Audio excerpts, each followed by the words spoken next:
بسم اللہ الرحمن الرحیم ایاک نعبد و ایاک نستعین۔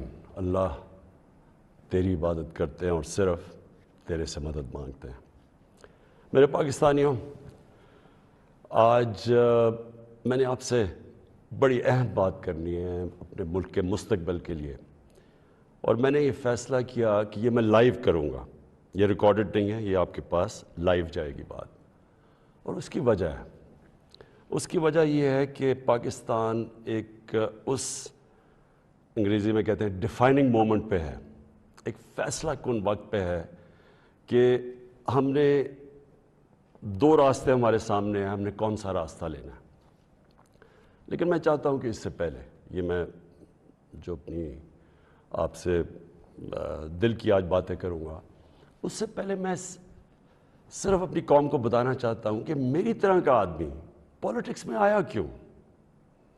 کیونکہ آپ اگر پولیٹیشنز کی زندگی دیکھیں تو ان کو کسی کو بھی کوئی پولیٹکس سے پہلے نہیں جانتا تھا۔ ان کی کوئی بڑے کم ایسے لوگ ہیں جنہوں نے زندگی میں کوئی چیز اچیو بھی کیا ہو۔ قائد اعظم محمد علی جناح بہت بڑے پولیٹیشن تھے، لیکن انہوں نے وہ ایسے تھے کہ سارے ہندوستان کے اندر وہ سب سے بڑے وکیل سمجھے جاتے تھے۔ تو ایک وہ یعنی ان کی حیثیت تھی پولیٹکس پہ آنے سے پہلے۔ لیکن آپ زیادہ تر لوگوں کو دیکھیں تو پولیٹکس میں تو سے پہلے کوئی ان کا نام بھی نہیں جانتا تھا۔ تو میں تو وہ ایک خوش قسمت انسان اللہ کا خاص شکر ادا کرتا ہوں کہ مجھے تو اس نے سب کچھ دے دیا تھا۔ یعنی کوئی بھی شاید ہی کسی کو اتنی شہرت ملے، جتنا میری زندگی میں ضرورت تھی اتنا پیسہ میرے پاس تھا، سب کچھ تھا میرے پاس۔ یعنی آج بھی مجھے کوئی کسی چیز کی ضرورت نہیں ہے، اللہ مجھے سب کچھ دے بیٹھا ہے اور میں اس کا بڑا شکر گزار ہوں۔ دیکھیں، میں پاکستان کی پہلی جنریشن تھا۔ ہم وہ جنریشن تھے جو پہلے آزاد پاکستان میں پیدا ہوئے تھے۔ پاکستان میرے سے صرف 5 سال بڑا ہے۔ تو میرے ماں باپ جو تھے، میں بار بار لوگوں کو بتاتا ہوں، وہ ایک غلامی کے دور میں پیدا ہوئے تھے، وہ انگریز کے دور میں پیدا ہوئے تھے۔ اور میں جب تک بڑا ہوتا رہا، کیونکہ انہوں نے پاکستان موومنٹ میں شرکت کی تھی، وہ مجھے ہمیشہ یہ احساس دلواتے تھے کہ تم بڑے خوش قسمت ہو، آزاد ملک میں پیدا ہوئے ہو۔ تمہیں نہیں پتہ کہ جو بھی آپ کر لیں غلامی کیا ہوتی ہے، کیونکہ ایک سطح سے اوپر آپ جا ہی نہیں سکتے، کیونکہ اس کے اوپر آپ کے حکمران بیٹھے ہوئے تھے۔ تو ایک بڑا جو بھی خوددار لوگ تھے ان کو بڑا برا لگتا تھا یہ جو انگریز کی غلامی تھی۔ تو ہم بڑے ہوئے، میرے بہنیں اور میں، ہمیں یاد ہے کہ بچپن سے یہ بتایا گیا۔ تو جو یہ خودداری ہے نا، یہ ایک آزاد قوم کی نشانی ہوتی ہے۔ اور جب میں نے پولیٹکس شروع کیا، میں آپ کو بتاؤں پولیٹکس میں کیوں آیا تھا۔ میں اس لیے آیا کہ میں ایک تو پولیٹکس کا اسٹوڈنٹ تھا، یونیورسٹیز میں نے پولیٹکس پڑھی ہوئی تھی، پاکستان کی اور دنیا کی پولیٹکس کے اوپر مجھے پتہ تھا، تاریخ کا پتہ تھا۔ میں اس نتیجے پہ آیا کہ ہمارا ملک کبھی بھی وہ ملک بن نہیں سکتا جو خواب تھی علامہ اقبال کی، اور جو قائد اعظم جیسا لیڈر، یعنی جس طرح انہوں نے جدوجہد کی اس خواب کے لیے کہ پتہ تھا کہ انہوں نے زندہ نہیں زیادہ دیر رہنا۔ اور اگر آپ ان کی تاریخ پڑھیں کہ جس طرح انہوں نے کیس لڑا پاکستان کا بیماری کی حالات میں، تو یہ ہمارے یہ فاؤنڈنگ فادرز تھے۔ تو جو پاکستان کا مقصد تھا وہ تو ایک بڑا عظیم مقصد تھا کہ ہم نے ایک اسلامی فلاحی ریاست بننا تھا۔ یہ ہماری قرارداد پاکستان میں یہ لکھا ہوا ہے ہمارے فاؤنڈنگ فادرز کا کہ ہم نے جب ہم کہتے ہیں اسلامی فلاحی ریاست تو یہ سیدھا چلا جاتا ہے مدینہ کی ریاست پہ، کیونکہ ہمیشہ مسلمان اس کو ماڈل سمجھتا ہے اپنا۔ جو سنہری دور اسلام کا ہے وہ مدینہ کی ریاست تھی۔ تو جب میں نے 25 سال پہلے پولیٹکس شروع کی تو میں نے اپنی جو ہمارے مینیفیسٹو تھے اس میں 3 چیزیں رکھی: انصاف، اور انصاف پھر میں کوالیفائی کر دوں، انصاف ہوتا یہ ہے کہ طاقتور اور کمزور کے لیے ایک قانون ہوتا ہے، اور جو نبی صلی اللہ علیہ وسلم نے کہا تھا کہ تمہارے سے پہلے بڑی قومیں تباہ ہوئیں، جدھر طاقتور چوری کرے تو اس کو سزا نہ ملے اور صرف کمزور چور، چھوٹا چور جیل میں جائے۔ انہوں نے کہا قومیں تباہ ہو جاتی ہیں۔ تو جس طرح حضرت علی رضی اللہ تعالیٰ نے کہا تھا کہ کفر کا نظام چل جائے گا لیکن ظلم اور ناانصافی کا نظام نہیں چل سکتا۔ تو یہ بیسس ہے ایک انصاف، اور دوسرا انسانیت، رحم ہوتا ہے ایک اسلامی ریاست میں، جو کہ مدینہ کی ریاست میں پہلی فلاحی ریاست بنائی گئی تھی، جو میں بار بار لوگوں کو کہتا ہوں۔ تو یہ میرے دو ایمز تھے، اور تیسرا تھا خودداری۔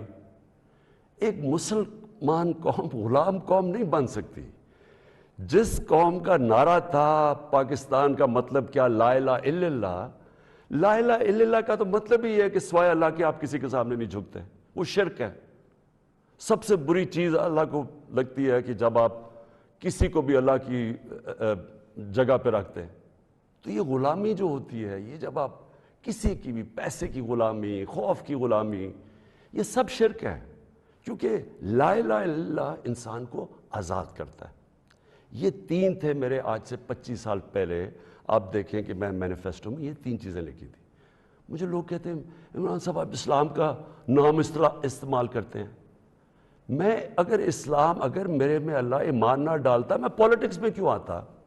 جس آدمی کے پاس سب کچھ ہے، مجھے یہ بتائے، وہ اپنی زندگی کے 22 سال خرچ کرے گا ایک سٹرگل میں، اور 14 سال تو تھوڑے سے لوگوں کے ساتھ تھا، 14 سال تو مذاق اڑتا تھا میرا، تو میں کیوں پولیٹکس میں اتنی دیر کوشش کی جس کے پاس سب کچھ تھا؟ مجھے اتنے لوگوں نے کہا کہ عمران صاحب آپ کو ضرورت کیا تھی پولیٹکس کی؟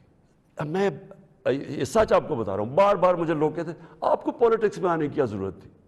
یعنی صرف آپ کو ضرورت ہی ہو تو آپ پولیٹکس میں آئیں، آپ کوئی نظریے کے لیے نہ آئیں، کوئی آپ کی بڑی ایمبیشن نہ ہو۔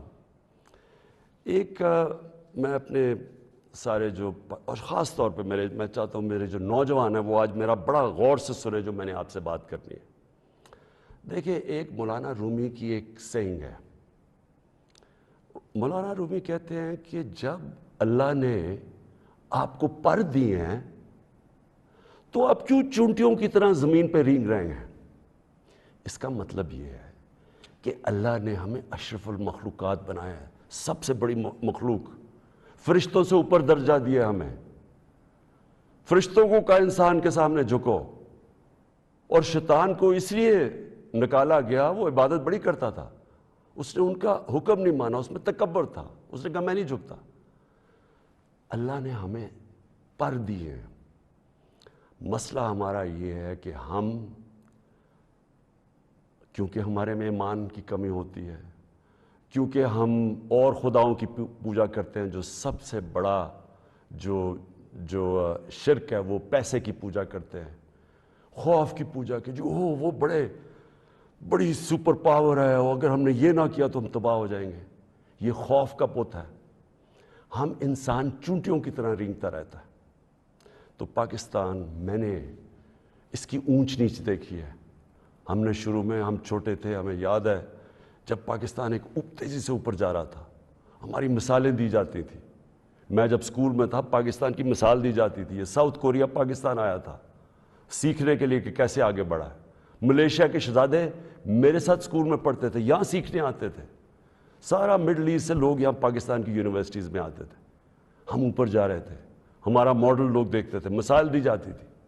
میں نے اس کو نیچے آتے دیکھا، اور میں نے اس کو ذلیل ہوتے دیکھا اپنے ملک کو، اور میں اس کے اوپر ابھی آتا ہوں کیونکہ جو میرے والد تھے، مجھے یاد ہے اپنے آخری دنوں میں جو ہمارے پر یہ وار آن ٹیرر کے اندر جس طرح کی پاکستانیوں کو ذلت ملی،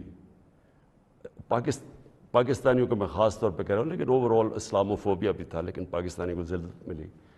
تو میں جو آج آپ سے بات کرنا چاہتا ہوں یہ کہ دیکھیں، اللہ نے جو ہمارے اندر اتنی صلاحیتیں دی ہیں اشرف اس کی عظیم مخلوق پہ، لیکن اسے کنڈیشن لگائی ہوئی ہے۔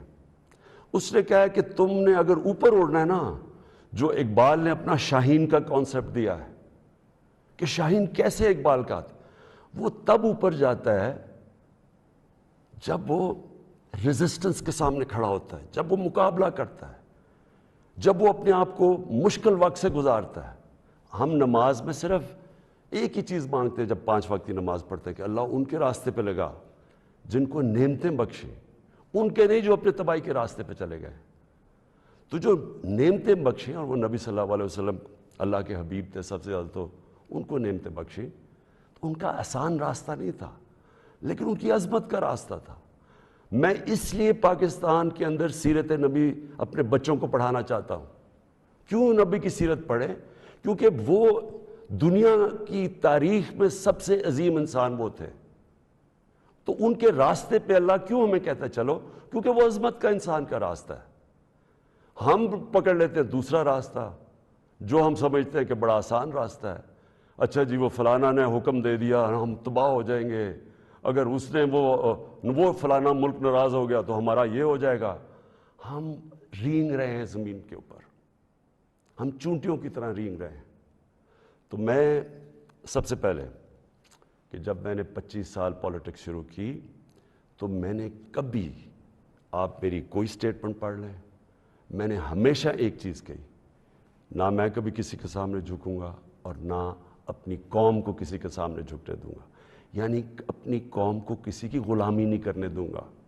یہ 25 سال کوئی میری سٹیٹمنٹس ابھی آپ دیکھ لیں، کوئی پرانی میری ویڈیوز ہیں، کبھی اس سے پیچھے نہیں ہٹا میں۔ جب میں اقتدار مجھے ملا تو میں نے تب فیصلہ کیا کہ ہماری فورن پالیسی آزاد ہوگی۔ آزاد فورن پالیسی کا مطلب ہوتا ہے کہ وہ فورن پالیسی جو پاکستانیوں کے لیے ہوگی، ہمارے مفادات کے لیے ہوگی۔ اس کا قطعی یہ مطلب نہیں ہے کہ ہم کسی سے دشمنی کریں گے، ہم کسی کو کے خلاف ہوں گے، ہم کوئی اینٹی امریکن ہوں گے یا اینٹی انڈیا ہوگا یا اینٹی یورپین ہوں گے۔ میں تو سب سے پہلے، میں وہ پاکستانی ہوں سب سے زیادہ ہندوستان کے اندر جو جانتے تھے اور جو رسپیکٹ اور میری دوستیاں تھیں، وہ میں پاکستانی تھا کرکٹ کی وجہ سے۔ میں امریکہ کو بڑی اچھی طرح جانتا ہوں، ان کے پولیٹیشنز، ان کے لوگوں کو جانتا ہوں۔ انگلینڈ کو تو آپ اس طرح کہ میرا دوسرا گھر تھا ایک وقت، تو میں تو جانتا ہوں۔ میں نے کبھی یہ نہیں، کبھی کسی بھی انسانی معاشرے میں کبھی اس کے خلاف ہو ہی نہیں سکتا۔ ہاں، ہم ان کے اندر جو ان کی غلط پالیسیز ہے اس کی میں تنقید کرتا ہوں۔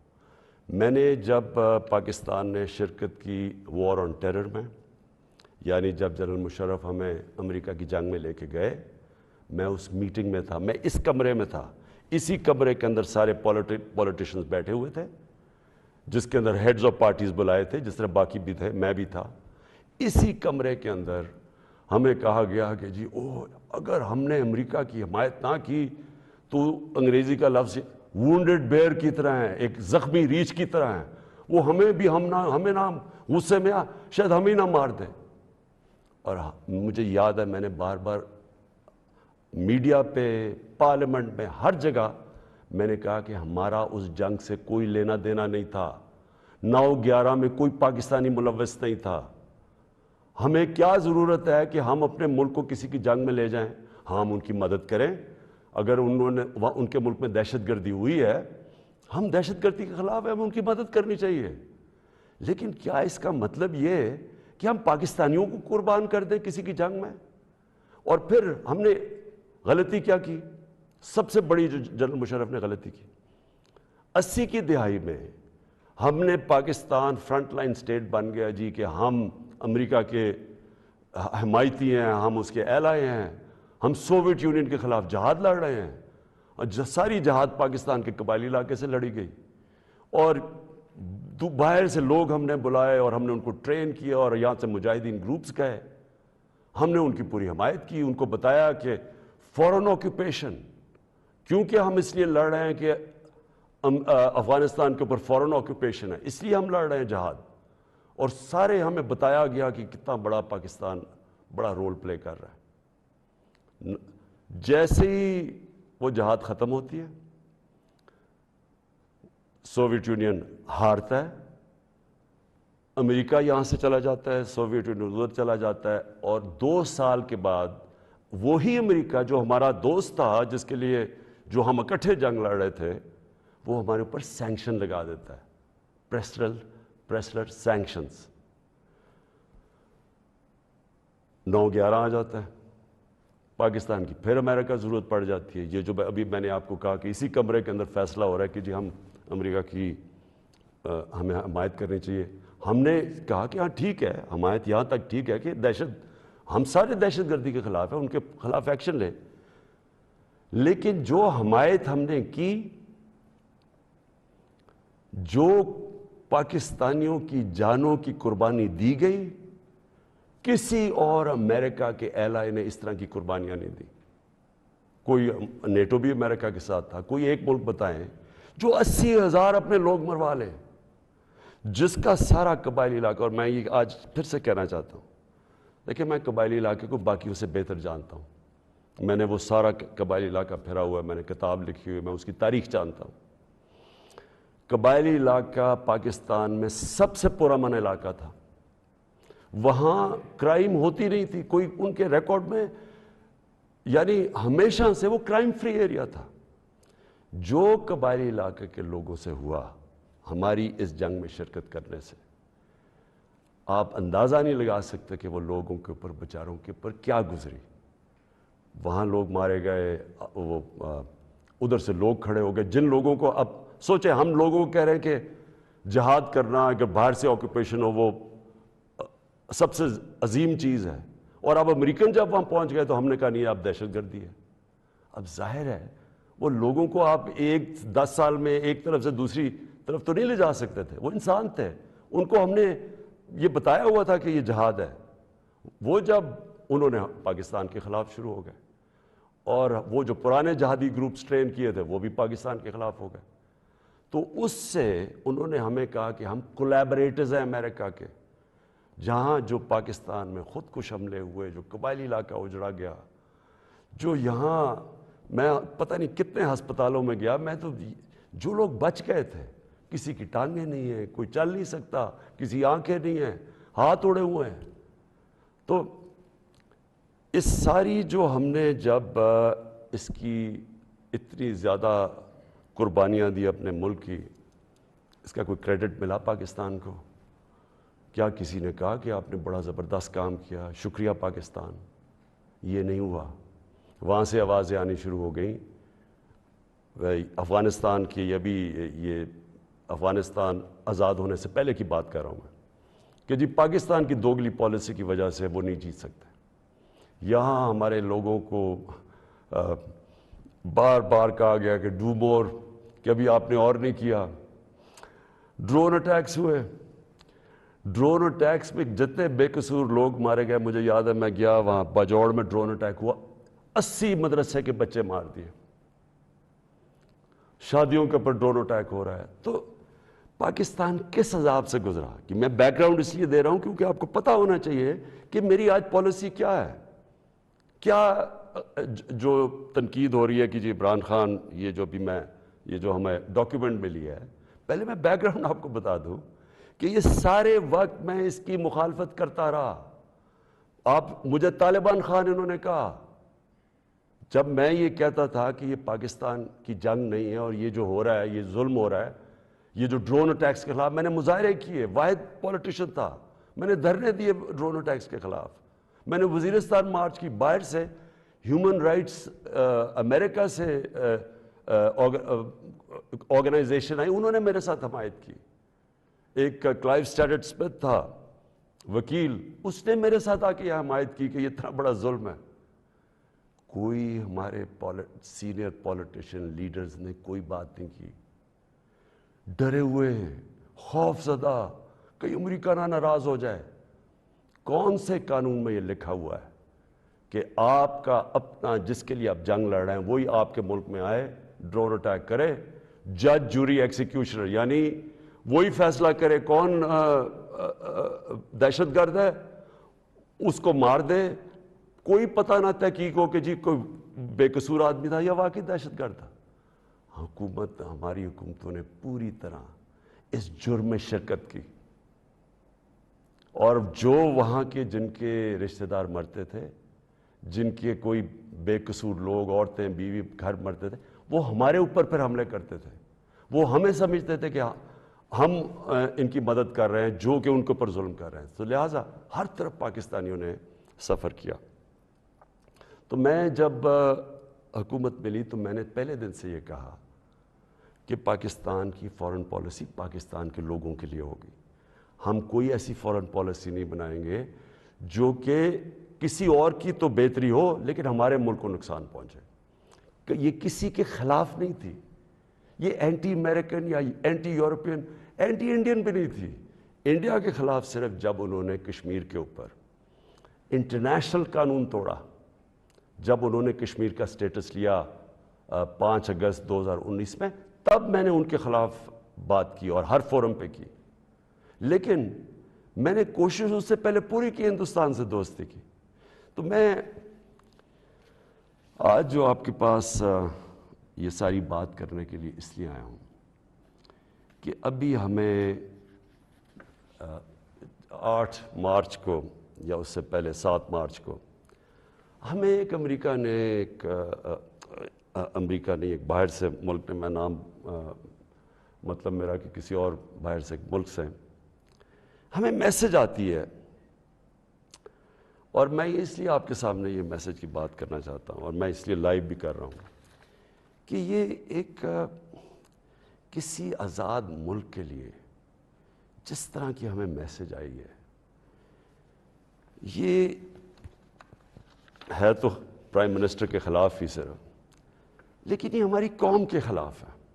مجھے جو اس سے سب سے زیادہ تکلیف ہے وہ یہ نہیں ہے کہ یہ اس میسج میں واضح یہ لکھا ہوا ہے کہ جناب اگر یہ جو عدم اعتماد, اور ان کو پہلے سے ہی پتا تھا, ابھی اعتماد یا درج نہیں ہوئی تھی, ان کو پہلے سے ہی پتا چل گیا کہ عدم اعتماد کی آ رہی ہے پاکستان کے اندر, یہ اپوزیشن رکھنے لگے. تو اس کا مطلب کہ یہ جو ہو رہا تھا یہ پہلے سے ہی ان کے باہر کی لوگوں سے رابطے تھے. اچھا, اس میں پھر مزیدار چیز یہ ہے کہ وہ یہ پاکستان کی قیادت یا پاکستان کی گورنمنٹ کے خلاف نہیں ہے, وہ صرف عمران خان کے لیے. وہ یہ کہتے ہیں کہ ہمیں, اور ایک بہانہ مارتے ہیں کہ ہمیں کیوں غصہ ہے پاکستان پہ, لیکن کہتے ہیں کہ وہ غصہ تب بالکل ٹھیک ہو جائے گا, ہم معاف کر دیں گے پاکستان کو اگر عمران خان یہ عدم اعتماد کی یہ ہار جاتا ہے. یعنی اگر عمران خان چلا جاتا ہے تو پاکستان کو معاف کر دیتے ہیں, لیکن اگر یہ عمران خان کے خلاف فیل ہو جاتی ہے تو پھر پاکستان کو ایک مشکل وقت کا سامنا کرنا پڑے گا.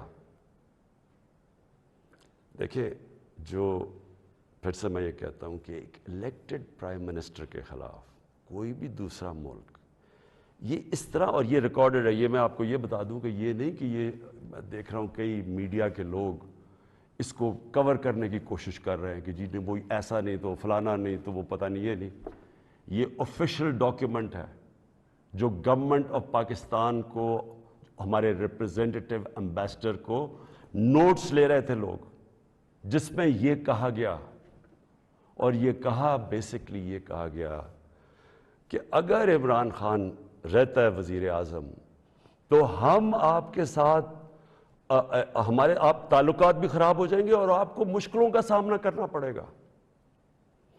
تو میرا سب سے اپنی قوم سے آج یہ سوال ہے کہ کیا یہ ہماری حیثیت ہے, 22 کروڑ کی ہم قوم ہیں, کہ ہمیں ایک کوئی باہر کا ملک, اور کوئی وجہ بھی نہیں بتا رہا, کوئی اس پہ کوئی وجہ نہیں, بس یہ کوئی ایک چیز بتا دی کہ جی وہ عمران خان نے اکیلا کو فیصلہ کیا روس جانے کا, حالانکہ جب رشیا جانے کا فیصلہ تھا اس کے اندر ہماری ساری فارن آفس کی پوری مشاورت تھی, ہماری ساری عسکری قیادت کی مشاورت پوری تھی. میں نے بلکہ فارن سیکرٹریز کو اسی کمرے میں بلایا جو پرانے ریٹائرڈ تھے, ان سے ہم مشاورت کر کے گئے. لیکن اس کے اندر لکھا ہوا کہ نہیں, صرف وہ ہمارا ایمبیسڈر ان کو بتا رہا ہے کہ نہیں یہ مشاورت سے, اس نے کہا نہیں یہ صرف عمران خان کی وجہ سے گیا. اور پھر انہوں نے یہ جو باقی لکھا کہ اگر جب تک وہ ہے تو ہمارے تعلقات اچھے نہیں ہو سکتے. اب میرا سوال یہ ہے کہ وہ اصل میں یہ کہہ رہے ہیں کہ یہ جب جائے گا تو جو باقی جو آئیں گے واپس, جو دوسرے عمران خان کی جگہ آئیں گے, ان سے ہمیں کوئی مسئلہ نہیں ہے. تو میں اصل اپنی قوم کے سامنے یہ چیز رکھنا چاہتا ہوں. میرا یہ جو آج آپ سے بات چیت کرنے کا ہے، یہ تو نہیں ہے کہ کوئی باہر سے ایک ملک چلے یہ کہہ دے کہ ہاں جی ہمیں نہیں پسند آپ کی فورن پالیسی. پتہ نہیں کوئی وجہ کیا بتا رہا ہے کہ جی آپ روس چلے گئے. وہ تو اور یورپین لیڈرز بھی روس چلے گئے تھے. لیکن خاص پاکستان کو کہ آپ کیوں چلے گئے ہیں، جس طرح کہ ہم کوئی ان کے نوکر ہیں. لیکن جو اس میں سب سے ڈسٹربنگ چیز کیا ہے کہ ان کے رابطے ان لوگوں سے ہیں جن کے ذریعے یہ ساری سازش ہوئی ہے، جو یہاں بیٹھے ہوئے ہیں. اور یہاں کون بیٹھے ہوئے ہیں؟ 3 اسٹوجز. اسٹوجز کا مطلب ہوتا ہے جو کہ بڑے وفادار غلام ہوتے ہیں. یہ وہ لوگ ہیں. اب یہ ذرا سن لیں کہ یہ چاہ کیا رہے ہیں. یہ چاہ یہ رہے ہیں کہ عمران خان جائے، لیکن اگر یہ آ جائیں واپس، یہ جو ابھی جنہوں نے عدم اعتماد کیا ہوا ہے، تو پھر سب ٹھیک ہو جائے گا. تو سب سے پہلا میرا سوال یہ ہے کہ کیا یہ اپنے ملک کے اندر اجازت دیں گے کسی کو قیادت میں آنے کے لیے جن کے اوپر نیب کے کیسز ہوں، جن کے اوپر اربوں روپے کے کیسز ان کی عدالتوں میں ہوں، وہ جو کہ ایک مجرم ڈکلیئر کر دیا گیا پاکستان کی عدالت نے، جو کہ جھوٹ بول کے بھاگا ہوا ہے. کیا وہ ان لوگوں کو جن کے اوپر باہر ان کے ملکوں میں، باہر کے ملک مضمون لکھے ہوئے ان کی چوری کے اوپر، کرپشن پہ، BBC کی 2 ڈاکیومنٹریز آئی ہوئی ہیں ان کی چوری کے اوپر، کیا اپنے ملک میں اس طرح کے لوگوں کو ایک قیادت پہ آنے دیں گے؟ اور اگر اپنے ملک میں اتنی سی جھوٹ بولنے پہ یہ نکال دیتے ہیں ایک پرائم منسٹر کو، ہیرلڈ میک ملن تھا، جھوٹ بولنے میں اس کو نکال دیا. چھوٹی چھوٹی چیزوں کے اوپر وہ اتنا اپنے لوگوں کا، ان کا جو اخلاقی معیار ہے وہ اس سطح پہ ہے، چھوٹی سی چیز پہ وہ نکال دیتے ہیں. تو ہمارے ملک میں جو کہ نیب میں اربوں روپے کے کیسز ان کے، اور اب نہیں 30 سال سے ان کے اوپر کیسز ہیں. پہلے جو کیسز تھے وہ جنرل مشرف نے ان کو NRO دی، وہ سارے کیسز معاف کروائے. پھر یہ 10 سال میں مزید اور کیسز چڑھ گئے اربوں روپے کے. ان کو یہ کہہ رہے ہیں کہ وہ ٹھیک ہے، وہ ٹھیک ہے، لیکن عمران خان ان کو پسند نہیں ہے. مجھے جو اگلی چیز سمجھ نہیں آ رہی، اور میں یہ اپنی قوم سے پوچھنا چاہتا ہوں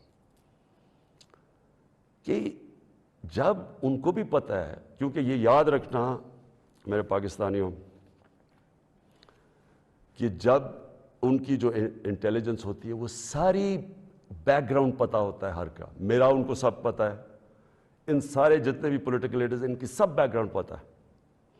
ان کو ان کی ایک ایک چیز پتہ ہے کہ ان کے کتنے پیسے ملک کے کس اکاؤنٹس میں پڑے ہوئے ہیں بیرون ملک. ان کو سب پتہ ہے کہ ان کی پراپرٹیز بینامی جو انہوں نے باہر لی ہوئی ہیں بڑی بڑی اربوں اربوں روپے کی، ہر ڈیٹیل ان کے پاس ہے. ایک ہمارا ینگ پولیٹیشین ہے، ایک کتاب ہے رون سوسکنڈ کی، دا وے آف دا ورلڈ. اس کتاب میں وہ لکھتا ہے کہ ان کی نیشنل سیکیورٹی جو تھی وہ ٹیپ کر رہی ہے، اس کی والدہ اس کو ٹیلی فون کر کے بینک اکاؤنٹس بتا رہے ہیں، یعنی ادھر تک ان کو پتا ہے. تو ہمارے یہ جو اب یہ 3 لوگ ان کو جو پسند آ گئے ہیں، ان کی کیا خاصیت ان کو پسند آئی ہے؟ یہ کہ ان جنرل مشرف کے سالوں کے اندر 11 ڈرون اٹیک تھے. ان دونوں کے یہ بلکہ سارے یہ تینوں اکٹھے اقتدار میں تھے. ان کے 10 سال میں اس ملک میں 400 ڈرون اٹیکس ہوئے. ایک دفعہ ان کے منہ سے نہیں نکلا کہ مذمت کرتے ہیں ہم. حامد کرزئی مجھے یاد ہے افغانستان میں جب ان کے ڈرون اٹیک یا وہاں بمباری سے افغانستان کے بے قصور لوگ مرتے تھے، وہ مذمت کرتا تھا. جدھر افغانستان میں فورن فوجیں تھی، یہاں ہم بیٹھے ہوئے ہیں 400 ڈرون اٹیکس میں ایک دفعہ کسی نے مذمت نہیں کی. اس لیے ان کو یہ سوٹ کرتے ہیں. مولانا فضل الرحمان کی ایک وکی لیکس کیا تھی کہ ایک جس طرح پینما پیپرز کا انکشاف ہوا تھا، یہ ایک انٹرنیشنل انکشاف ہوا تھا، لیک ہو گئے تھے سیکرٹ پیپرز یا ڈاکیومنٹس. تو پینما جو وکی لیکس میں وہ انکشاف ہوتا ہے کہ جو پاکستان کے اندر امریکی ایمبیسڈر تھی این پیٹرسن، اس کو مولانا فضل الرحمان، مولانا نہیں، فضل الرحمان، اس کو فضل الرحمان کہتا ہے کہ مجھے موقع دے دے، میں بھی وہی خدمت کروں گا جو باقی آپ کی خدمت کرتے ہیں. یہ وکی لیکس میں تھا. نواز شریف کا برکا دت کی کتاب میں ہے کہ وہ نیپال کے اندر نریندر مودی سے چھپ چھپ کے مل رہا تھا اپنی فوج سے بچنے کے لیے. ڈان لیکس میں کیا تھا؟ ہندوستان کو میسیجنگ ہو رہی تھی کہ جناب میں فوج کے ساتھ، اگر فوج یہ کریے تو فوج کریے، میں نہیں کر رہا. یہ سوچیں کہ کبھی آپ سوچ سکتے ہیں کہ میرے آرمی چیف کو، جنرل باجوہ کو کوئی باہر کی قوت کہے کہ جی یہ دہشت گرد ہے، اور میں چپ کر کے بیٹھا رہا ہوں اور وہ میری تعریف کرے اور اس کو برا بھلا کہے. جنرل راحیل شریف کو نریندر مودی دہشت گرد کہہ رہا تھا، دہشت گرد کا چیف، اور نواز شریف سے دوستی تھی اور شادیوں پہ انویٹیشن تھی. یہ ان لوگوں کو یہ چاہتے ہیں. آصف زرداری کا باب وڈورڈ کی کتاب کے اندر ہے کہ ان کے سی آئی اے چیف جب ان سے کہتا ہے، وہ کولیٹرل ڈیمیج کی بات کی، کولیٹرل ڈیمیج کا مطلب کہ جب بم گرتا ہے تو بے قصور لوگ مارے جاتے ہیں، تو اس کو کہتا ہے کہ فکر نہ کریں اگر ڈرون اٹیک میں بے قصور لوگ مارے جاتے ہیں، مجھے نہیں فرق پڑتا. یہ پاکستان کا پریزیڈنٹ کہہ رہا ہے دوسروں کو، جس کو تھوڑا سا، اور کتاب میں وہ لکھتا ہے کہ وہ حیرت انگیز حیرت آتی ہے کہ یہ کیسے ملک کا صدر بات کر رہا ہے. اس طرح کے لوگ ان کو پسند ہے.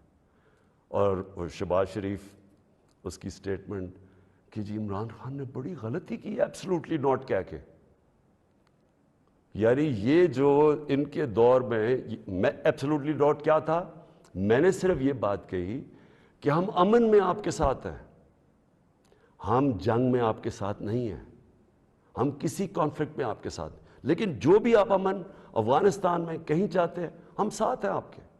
میری پالیسی آپ میں بتاؤں کہ کیونکہ ہم انڈیپینڈنٹ، یعنی ہم ایک انڈیپینڈنٹ فارن پالیسی چاہتے ہیں، ہماری کریڈیبلٹی ہوتی ہے کہ ہم ثالث کا کردار پلے کر سکتے ہیں. وہ صرف تب ہوتی ہے جب آپ لوگ سمجھیں کہ آزاد ہے آپ کی فارن پالیسی. جب لوگ پہلے سے ہی سمجھتے ہیں کہ جی جدھر سے حکم آئے گا آپ نے وہی کرنا ہے، آپ کو اتنی بھی شرم نہیں ہے کہ آپ کے ملک میں بمباری کر رہا ہے آپ کا دوست اور آپ کے لوگ مرے اور آپ اس کو نہیں کچھ کہہ سکتے، کس نے آپ کی کیا کریڈیبلٹی ہو رہی ہے اور دنیا نے کیا عزت کرنی ہے آپ نے. جب ہم یہ وار آن ٹیرر میں حصہ لے رہے تھے، بیرون ملک پاکستانیوں سے میرا تعلق بہت ہے. کبھی ان سے پوچھے کہ ان کو کس ذلت کا سامنا کرنا پڑا. ایئرپورٹس کے اوپر ان سے کیا ہوتا تھا، پکڑ پکڑ کے ان کو ڈیٹین کر دیتے تھے، عام بے قصور لوگوں کو پکڑ کے پاکستانی کو جیل میں ڈال دیتے تھے باہر کی ملکوں، جبکہ یہاں ہم ان کے لیے جنگ لڑ رہے ہیں، باہر پاکستانی دشمن بنے ہوئے ہیں. کبھی کسی سے پوچھے کہ ان بیچاروں سے کیا، کتنے پاکستانیوں کو جیلوں میں ڈالا گیا، کسی نے کوئی بات کی، کسی نے ان کے لیے سٹینڈ لیا. تو میں جب یہ میں کسی کے اگینسٹ نہیں بات کرتا، میں صرف یہ کہتا ہوں کہ میری جو سب سے بڑی ذمہ داری ہے وہ میرے 22 کروڑ لوگ ہیں، میں ان کے لیے فارن پالیسی بناؤں گا. تو یہ جو شہباز شریف کہتے ہیں ایبسلوٹلی ناٹ، میں نے نہیں کہنا تھا، کیونکہ آپ کا تو پاور میں آنے میں مقصد ہی کچھ اور ہے. آپ نے کب پاکستانیوں کے لیے سٹینڈ لیا؟ بتائے کتنی دفعہ یہ جب بمباری ہو رہی تھی آپ کے منہ سے آواز نکلی، اور آپ کے بھائی صاحب کبھی بات کر ہی نہیں سکتے کیونکہ آپ کے سارے جو اربوں روپے سب پتہ ہے ان کو کدھر پڑے ہوئے ہیں. اور دوسری چیز یہ کہا کہ جی یہ جو ڈاکیومنٹ ہے یہ ٹھیک ہی نہیں ہے، اگر یہ ٹھیک ہو جاتی تو آپ ہمارے ساتھ آ جاتے ہیں. تو آج نیشنل سیکیورٹی پارلیمنٹ کی کمیٹی کے اندر جب رکھی گئی، کیوں نہیں آپ نے آ کے دیکھی؟ ہم نے یہ ڈاکیومنٹ پہلے لوگوں نے کہا کہ نہیں جی یہ ٹھیک نہیں، یہ مذاق اڑایا گیا، جی جعلی ہے. پہلے میں نے کیبنٹ میں رکھی، ساری کیبنٹ کو بتایا گیا، منٹس کیبنٹس کے بنے کیونکہ سب سے ٹاپ فورم پاکستان کا وہ ہے. اس کے بعد نیشنل سیکیورٹی کونسل کی میٹنگ کی، میں نے سارے اپنے سروس چیف سب کے سامنے رکھی وہ ڈاکیومنٹ. اس کے بعد یہ پارلیمنٹ کی کمیٹی کے اندر لے کے گیا اور سینئر جرنلسٹ کو ہم نے بتایا، صرف یہ کہنے کے لیے کہ یہ کوئی ڈاکیومنٹ کوئی پبلک کو یعنی اکسانے کی بات نہیں ہے. یہ جو میں نے آپ کو بتایا اس سے زیادہ یہ خوفناک اس میں چیزیں اس ڈاکیومنٹ کے اندر. میں اب آخری بات پہ آنے لگا ہوں اور وہ یہ ہے کہ ہماری اب سنڈے کو ووٹ دی جائے گی. اس سنڈے کو اس ملک کا فیصلہ ہونے لگا کہ یہ ملک کس طرف اب جائے گا. کیا وہی غلامانہ پالیسی، کرپٹ لوگ جن کے اوپر 30 سال سے کرپشن کے کیسز ہیں، نیب میں ان کے کیسز پڑے ہیں.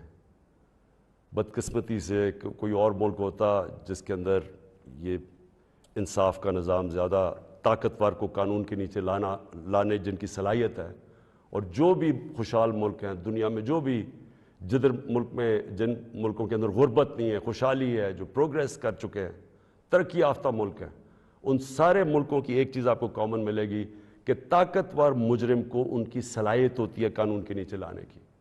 ہمارا ابھی تک انصاف کے نظام میں وہ صلاحیت نہیں ہے. یہ ہماری بڑی بدقسمتی ہے کہ اربوں روپے کے ان کے پاس کیسز ہیں، کچھ نہیں ہو رہا. تو کیا قوم ان کو پھر جو 30 سال سے کہہ رہے ہیں، اچھا کہہ رہے جی عمران خان نے ملک بڑا خراب، آج کیوں یہ سارا کر رہے ہیں ڈرامہ؟ عمران خان نے ملک خراب کر دیا. عمران خان تو ابھی 3.5 سال ہوئے، 30 سال سے تو آپ باریاں لے رہے ہیں اس ملک کے اوپر. تو یہ اگر ملک خراب تھا، یہ اگر حالات برے تھے تو یہ کیا 3.5 سال میں ہو گئے ہیں؟ اور میں چیلنج کرتا ہوں کہ 3.5 سال میں جو ہم نے کیا ہے کسی بھی فورم، انڈیپینڈنٹ ماہرین کو آپ بٹھائیں، ان سے پوچھیں، میں چیلنج کرتا ہوں کہ 3.5 سال میں جو پاکستان میں ہوا ہے کہ ان کے کسی دور میں نہیں ہوا. تو یہ جو اب سارے اکٹھے ہیں، یہ اب قوم نے فیصلہ کرنا ہے کہ کیا یہ جو ووٹ ہونی ہے سنڈے کو، اس میں کون کدھر جائے گا. مجھے لوگوں نے، کسی نے کہا جی وہ عمران خان آپ ریزائن کر دیں. میں ریزائن کر دوں؟ میں جو میرے ساتھ کرکٹ کھیلتے تھے وہ ساری دنیا 20 سال جو میں کھیلی ہے، آخری گیند تک میں مقابلہ کرتا ہوں. میں کبھی ہار زندگی میں نہیں مانی. میں تو ووٹ کا جو بھی رزلٹ ہو جائے، آپ دیکھیں گے کہ میں تو اس کے بعد اور زیادہ تکڑا ہو کے سامنے آؤں گا، جو بھی رزلٹ ہو. لیکن میں یہ دیکھنا چاہتا ہوں، اس دن یہ میں چاہتا ہوں میری ساری قوم دیکھے کہ کون جا کے اپنے ضمیر کا سودا کرے گا وہاں. اگر کوئی یہ کسی کو کہنے کی کوشش کر رہا ہے نا کہ جی ہمیں ایک دم پتہ چلا کہ عمران خان تو یہ تو بہت ہی نااہل یا برا تھا، آپ کو ریزائن کرنا چاہیے تھا. ہم جمہوریت کے اندر لوگ ریزائن کرتے ہیں. لوگ تب نہیں کرتے کہ جب آپ دیکھیں کہ 20-25 کروڑ روپے آپ کو آفر ہو رہا ہے اور آپ چلے جائیں، اور وہ پیسہ جو پہلی چوری کا پیسہ جس سے خریدا جا رہا ہے لوگوں کو، ساری قوم کے سامنے یہ ہو رہا ہے. وہ جگہیں بنی ہوئی ہیں جدھر میریٹ کے اندر یا سندھ ہاؤس کے اندر یہ تماشا چل رہا ہے ساری قوم کے سامنے. میں تو یہ پوچھنا چاہتا ہوں کہ ہمارے نوجوانوں کو ہم آج کیا سبق دے رہے ہیں؟ ہم کیا ان کو بتا رہے ہیں کہ یہ ہمارے جو پبلک ریپرزینٹیٹیو ہیں ان کی قیمتیں لگی ہوئی ہیں؟ یہ ساری قوم کے سامنے ہو رہا ہے، یہ کوئی چھپی بات نہیں ہے. آپ الٹا بھی لٹک جائیں، کوئی یہ نہیں مانے گا کہ ان 3 لوگوں کے پاس کوئی اس لیے جا رہا ہے کہ یہ تو بڑے کوئی نظریاتی لوگ ہیں. کوئی نہیں ماننے لگا کہ یا آصف زرداری یا شہباز شریف، نواز شریف یا فضل الرحمانی کوئی نظریاتی لوگ ہیں. سب ان کو جانتے ہیں. صرف انہوں نے جو اپنے خلاف سٹیٹمنٹس دی ہوئی ہیں وہ 20 سال ذرا دیکھ لیں تو آپ سمجھ جائیں گے کہ یہ کوئی نظریاتی نہیں ہو رہا، یہ صرف اور صرف ضمیروں کا سودا ہو رہا ہے. یہ اپنے ملک کا سودا ہو رہا ہے، یہ اپنے ملک کی ساورنٹی کا سودا ہو رہا ہے. اور یہ جو ہوگا، میں ابھی بھی لوگوں کو کیونکہ مجھے ابھی بھی امید ہے کہ جو ہمارے لوگ اپنا سودا کر کے وہاں بیٹھے ہوئے ہیں، میں ابھی بھی آپ سے یہ کہتا ہوں کہ ہمیشہ کے لیے یہ آپ کے اوپر ایک مور لگنے لگی ہے. یہ نہ لوگوں نے آپ کو معاف کرنا ہے، نہ لوگوں نے آپ کو بھولنا ہے، نہ آپ کی اس بات کو معاف کرنا ہے بھولنا ہے، نہ جو لوگ آپ کو ہینڈل کر رہے ہیں نہ ان کو معاف کرنا ہے اور بھولنا ہے لوگوں نے.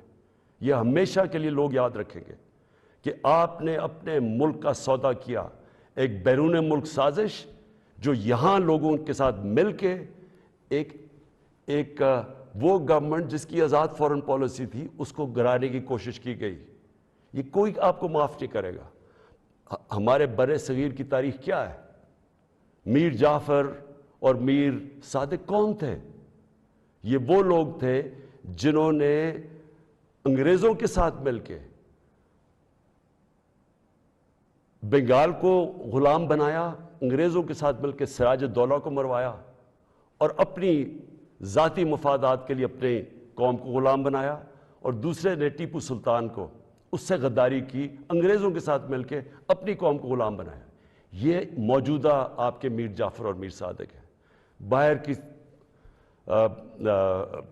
قوتوں کے ساتھ مل کے ایک ملک کے اندر یہ وہ چینج لے کے آ رہے ہیں جو کہ یاد رکھیں، میں پھر ریپیٹ کرتا ہوں، ساری زندگی یہ قوم آپ کو بھولنے نہیں دے گی۔